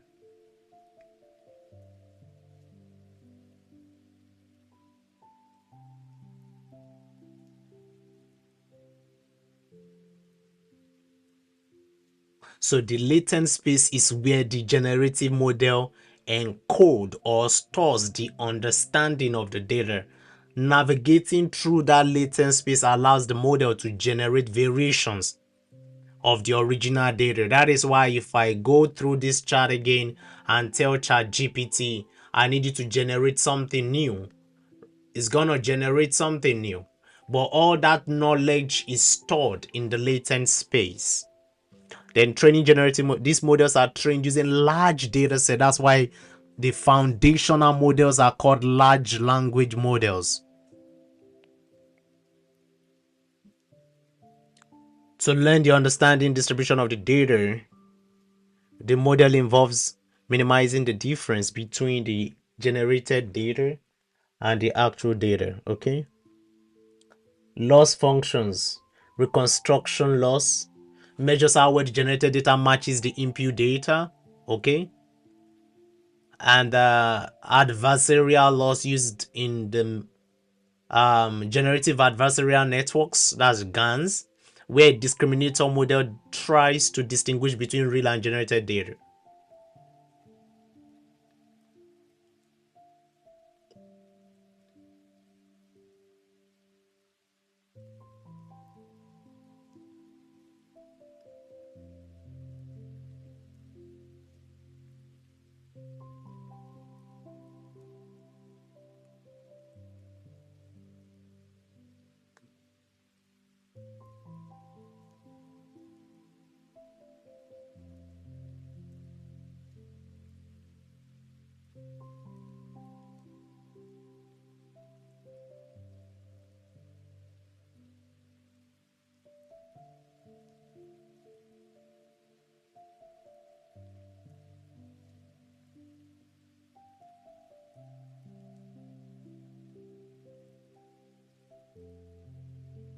All right, the variational autoencoders.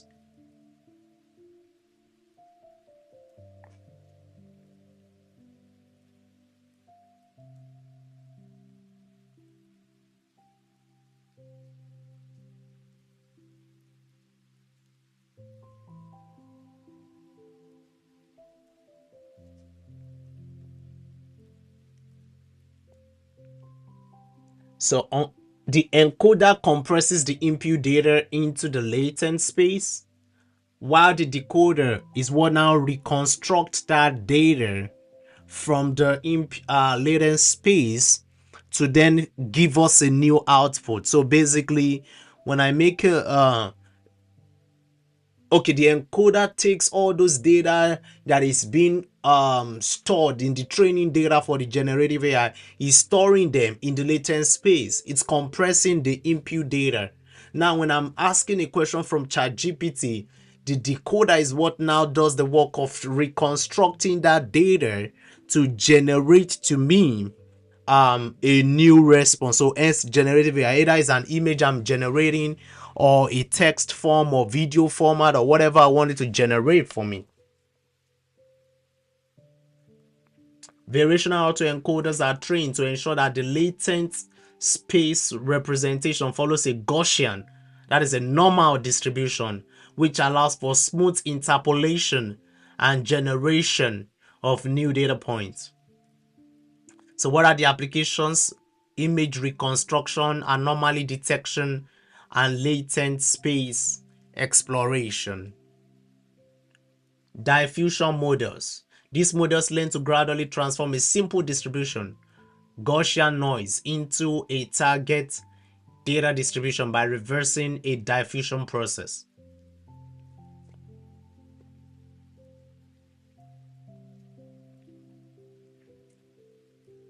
Transformers are trained on large text and can generate coherent text based on input prompts.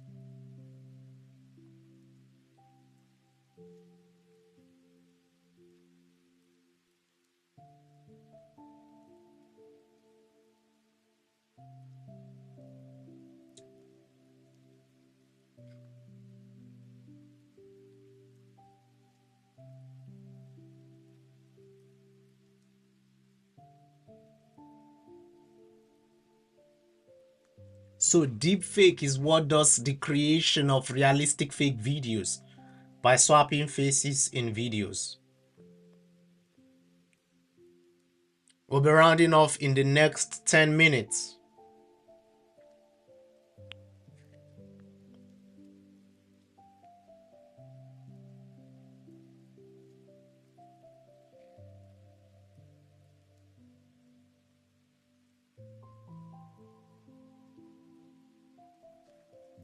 So text generation is used for tasks like content creation, summarization, and conversational agents like chatbots.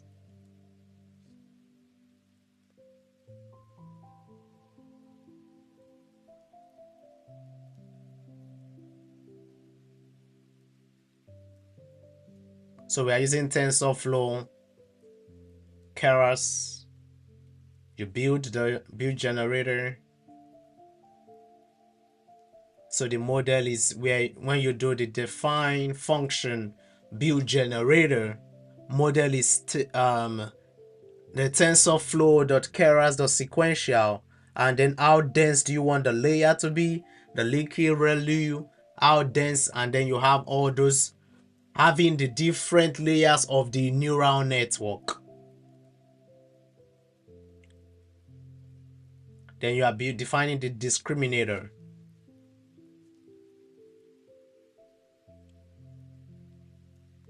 Okay, so the loss we are using binary cross entropy, Adam optimizer.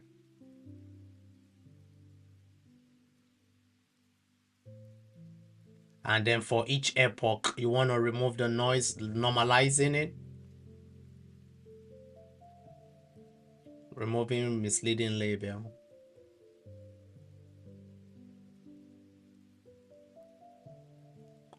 All right, so basically that's a short introduction to generative AI. So let's see.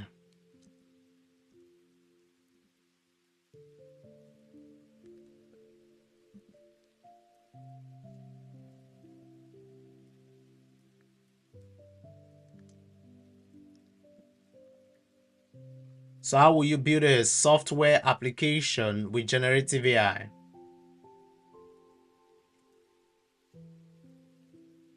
So what are the use cases? Here, text. So it says for you to build a software application with generative AI, you need to identify the use case where you define what application you want to build.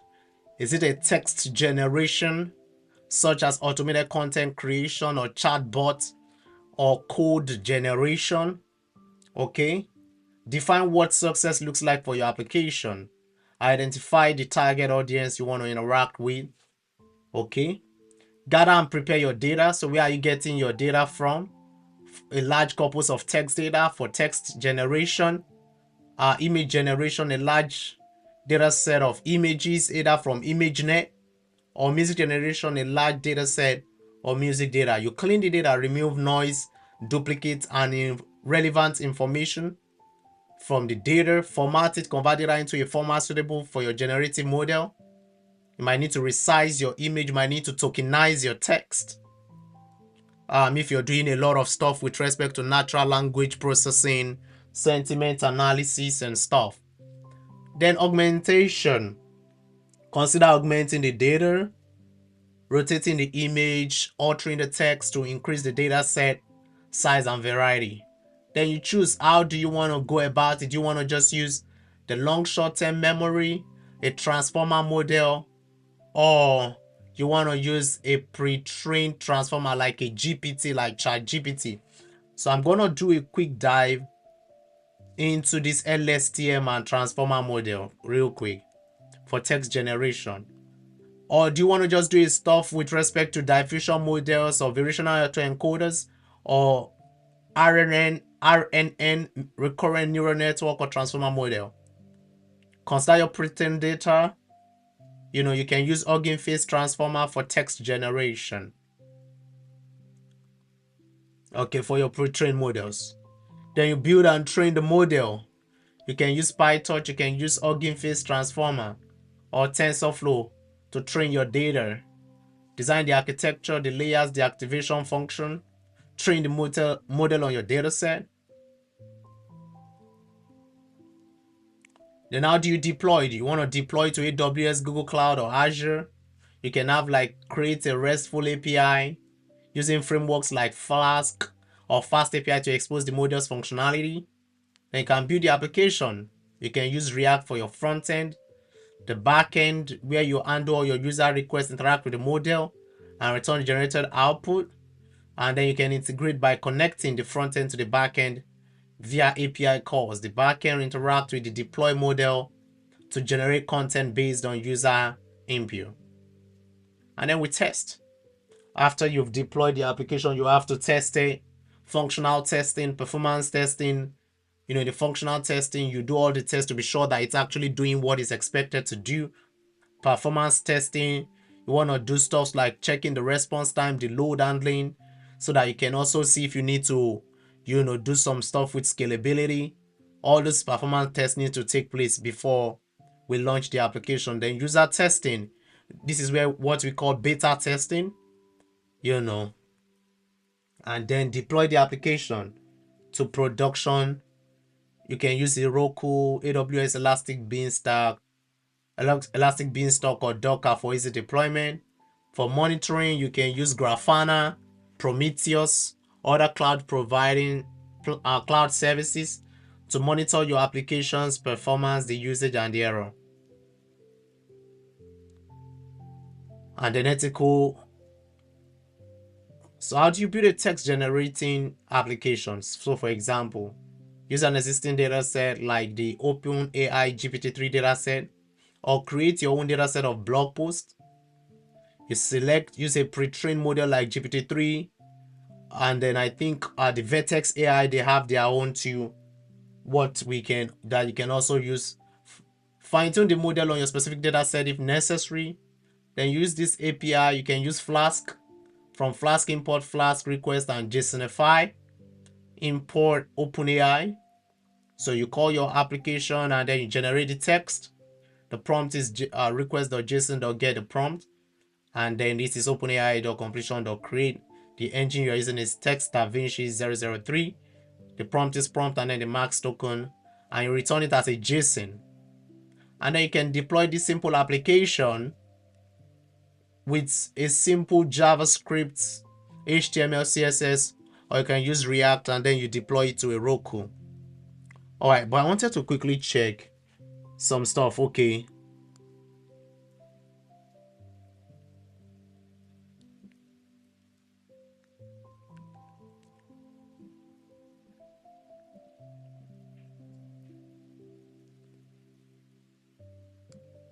So let's quickly do this a final deep dive on LSTM and transformer models.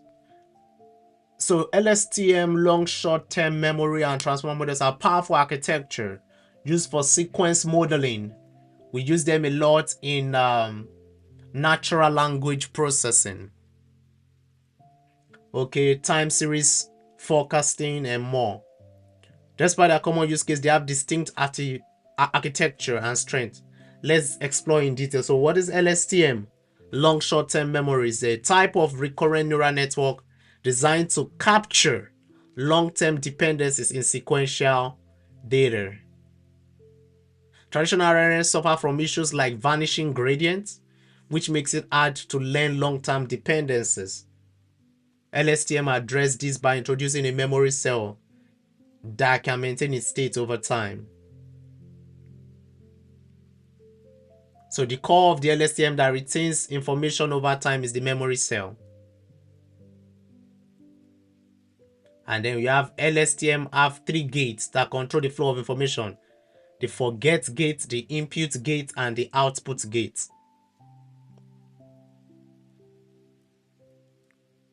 Captures long-term dependencies, effective for sequential data.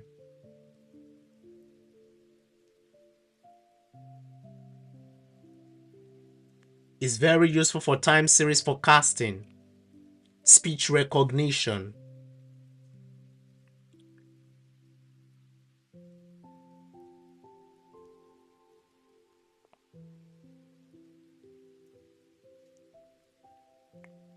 So we can import TensorFlow as TF from TensorFlow.keras.models, import sequential,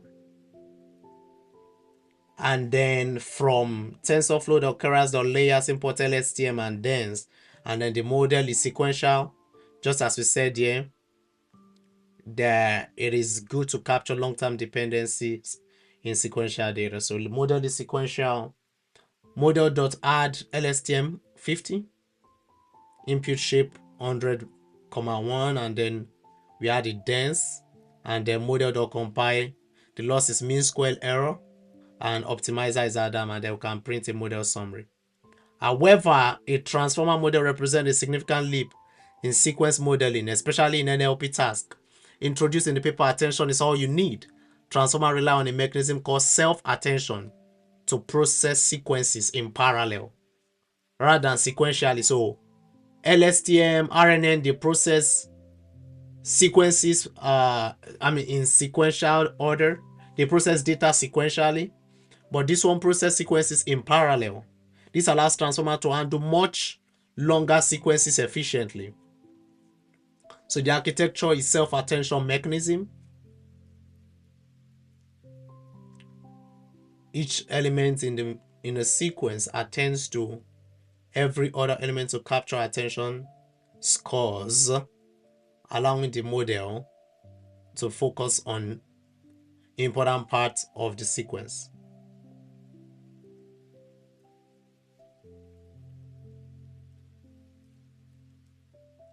So we have the multi-head attention allows the model to jointly attend to information from different representation subspaces.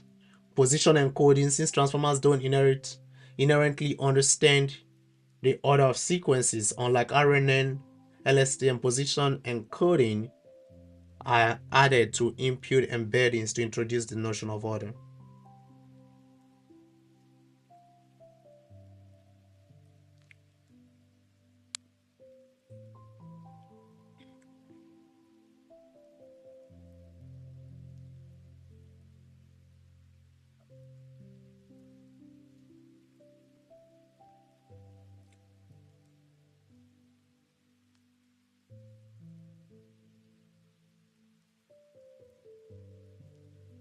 All right, so just as a basic transformer in Python using Hugging Face.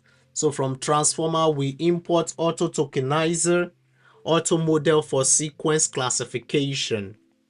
And then the tokenizer is equal to auto tokenizer dot from pretend data. We call BERT. So this is like a GPT stuff, BERT based on cased. And then model auto model for sequence classification is called. The library is called. This library is called. Then from pretend data, we are calling BERT based on cased. Then we tokenize our input and then get the output. So what is the comparison? The architecture, this is sequential with memory cells and gates. This is parallel. Transformer model is parallel with self-attention mechanism. The processing is sequential in LSTM. It's parallel in transformer. Long range dependencies is limited, struggles with very long sequences. The transformer is excellent, captures long range dependencies effectively. The speed slower due to sequence processing, and this is faster due to parallel processing. This is very good. LSTM is very good for time series analysis, speech recognition, and text generation. Why the transformer model is much more preferable for natural language processing tasks, image processing, and speech synthesis.